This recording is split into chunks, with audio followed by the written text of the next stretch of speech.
I just want to start off this video by saying, I told you guys, the Philadelphia 76ers just got swept by the Celtics. Not just swept, more like humiliated and exposed.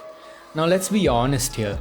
We knew they were really bad, but not bad enough to get swept. But all credit goes to the Boston Celtics as they executed the game plan perfectly, and Brad Stevens proved again why he's an elite coach in the NBA.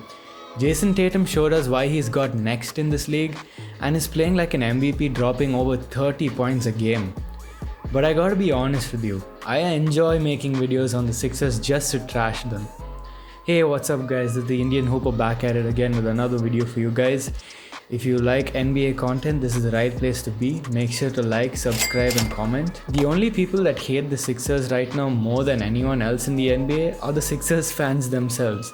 And I don't blame them one bit. Let's get this straight. The process that Sam Hinkie started by tanking and making the team irrelevant for almost a decade, just to stockpile draft picks which then later turned into Ben Simmons and Joel Embiid, it's over. Done and dusted. I don't want to hear that phrase again. I'll just let Stephen A. Smith express how I feel. Take that trust the process lingo and go to hell with it. Because I don't want to hear it anymore. It makes me sick, almost as much as the Cowboy fans do. Now the Sixers appointed Elton Brand to replace Jerry Colangelo as GM, a former player who had very little experience in the executive ranks. I knew this was a disaster from the very beginning. Elton Brand has made some decisions which are almost irreversible and will haunt the Sixers for a very long time to come. It might even result in trading either Simmons or Embiid, which is inevitable in my opinion. It's just a matter of time before the media and the Sixers fanboys and their whole franchise loses their infatuation with the process. So let's go through the horrid moves that Elton Brand made in the 2019 off-season. They had a chance to surround Embiid and Simmons with a great supporting cast to win championships, but they made a whiff of it all. They let JJ Redick, a sharpshooter that did wonders for their floor spacing, walk for free as a free agent. They parted ways with Jimmy Butler in a sign and trade with the Miami Heat and brought in Josh Richardson to replace him. And with the money they had, they decided to sign Tobias Harris and Al Horford to max contracts. Two contracts that were not only just financially questionable, but also wasn't very smart thinking for the future. Tobias Harris is a great player, but he's at best the third option on a championship team. You don't pay a third option a max salary contract and then expect him to play like an all-star. Al Horford is one of the most versatile big men in the NBA and is well suited for the modern NBA style. But he's 33 years old. The Sixers just gave a 33-year-old a 4-year, $109 million deal contract. You don't give an aging center on the wrong side of his 30s anything more than a 2-year deal, period.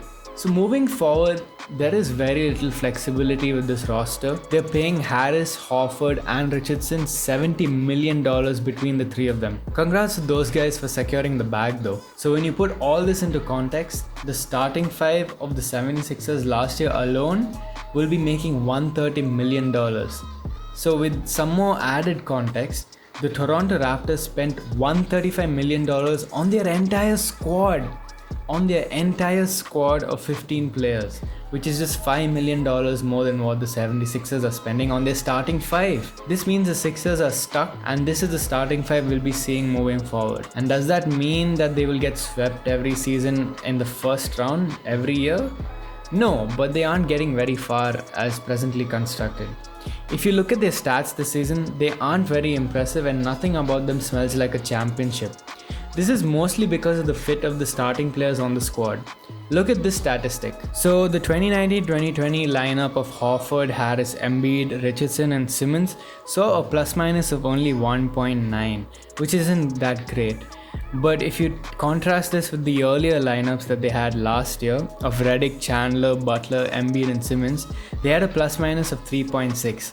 And when the Sixers made a trade for Tobias Harris from the Clippers, Redick, Harris, Butler, Embiid and Simmons together combined for a plus or minus of 7.5. So if my math is right, they decreased by a plus or minus of 5.6, which is a lot and isn't going to do well for them in the playoffs as we just saw. Now if you look at the next statistic, every lineup that includes Horford and Embiid doesn't have a great plus or minus. The best they get when Horford and Embiid are on the floor is a plus 1.9.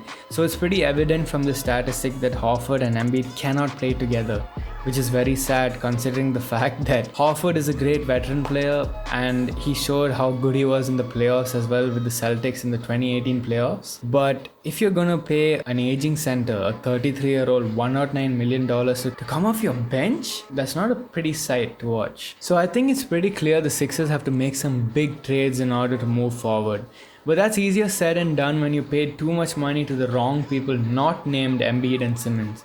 I don't think any team would want the financial responsibility of a 33-year-old Horford and an inconsistent Tobias Harris. He's paid like an all-star, but he plays like an average starter most of the time. This means that the only meaningful trades that the Sixers can make will have to involve either Embiid or Simmons. And if I had to pick between the two, I'm keeping Ben and I'm trading Embiid. Let me explain why. Now, if you see the landscape of the current NBA in 2020, it's orienting more towards guard play and elite wing players. The centers have to reinvent themselves and have to shoot threes, but they're still not the most sought after commodity in the NBA. So as presently constructed, I think Simmons has a much better chance of shining in the NBA than Embiid.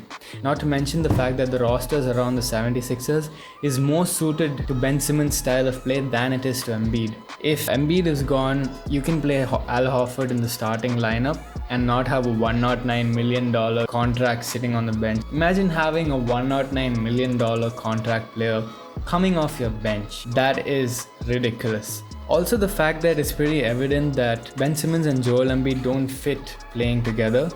This is mostly due to the fact that Ben Simmons can't shoot a lick, and as a result of that, Joel Embiid has to drift out to the perimeter to shoot three-pointers, which we don't want him doing. Because if Ben Simmons and Joel Embiid both play down in the post, Joel Embiid is going to get double-teamed and Ben Simmons is pretty irrelevant outside the paint. So that's why Ben Simmons really needs to develop a jumper, and the only way Ben Simmons and Joel Embiid can be a dynamic duo moving forward is if Ben Simmons can shoot outside of 5 feet. So these are my reasons why the Sixers would trade Embiid over Simmons. Now we get to what trades you can make for Embiid. If you take a look at the Milwaukee Bucks and how they're constructed, it's pretty clear Giannis isn't a great shooter as well, much like Ben Simmons. But he's surrounded with sharpshooters all around him so that he has a free driving lane to the basket, and if it's clogged, he can just kick it out to the perimeter, and more often than not, they're sinking a three-pointer. Simmons is an even better facilitator than Giannis.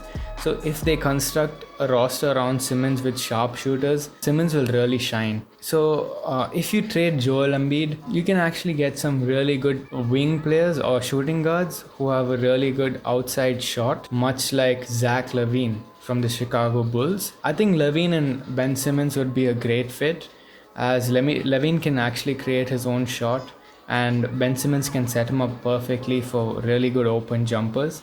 Same goes for Bradley Beal from the Washington Wizards, or even Devin Booker from the Phoenix Suns. Imagine how good Simmons and Booker would be as a pairing. So what do you think, guys, about the Sixers situation? It's a pretty bad mess right now, and it's pretty evident that they have to make some big moves going forward.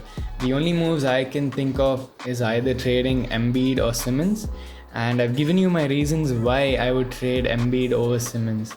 Because I think Ben Simmons is still a transcendent player, even though his offense has to catch up to his defense, and as soon as possible. Leave your thoughts in the comments down below. What do you think the Sixers should do moving forward? This is the Indian Hooper here. I'm out.